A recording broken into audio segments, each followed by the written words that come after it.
Veiwa lufuno lwa vhukuma lu thoma musi hezwiḽani inu muṋe ni tshi khou ḓifuna, ende lufuno lwa vhukuma a si vha ignorant.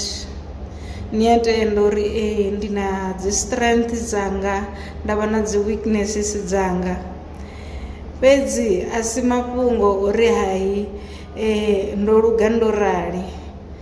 Arali hu na zwine zwa khou funa u khwinisiwa no developiwa kha inwi, ni a ita dzi means dzo uri ni ḓi khwinise, ni ḓi develope.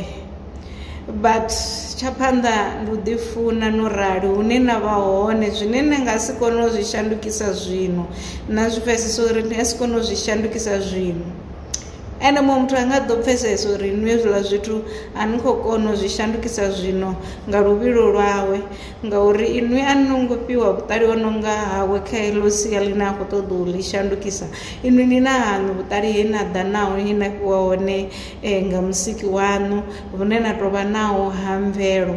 Na honoyo muthu o no khou ni phusha uri inwi shandukisani tshigede, na ene u na zwawe zwine zwa khou mu balela, zwine a tou ḓivhudzisa uri mugede a tshi tou ita zwithu zwa so, zwi simple so.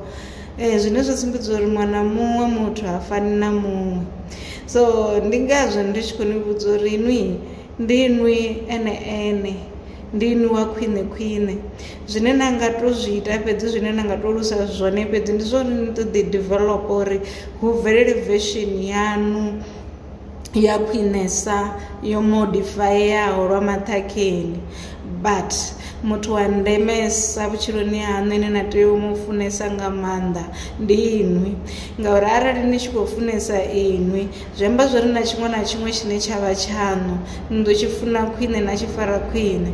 Zwi nga vha vhana, hu nga vha vhana, hu nga vha ndaka, hu nga vha mufunwa waṋu, hu nga vha mini tshaṋu, ndo tshi funa na u tshi fara khwine, ngauri zwo thoma kha inwi muṋe ni tshi khou ḓifuna ni nga nḓila ine na vha ngayo.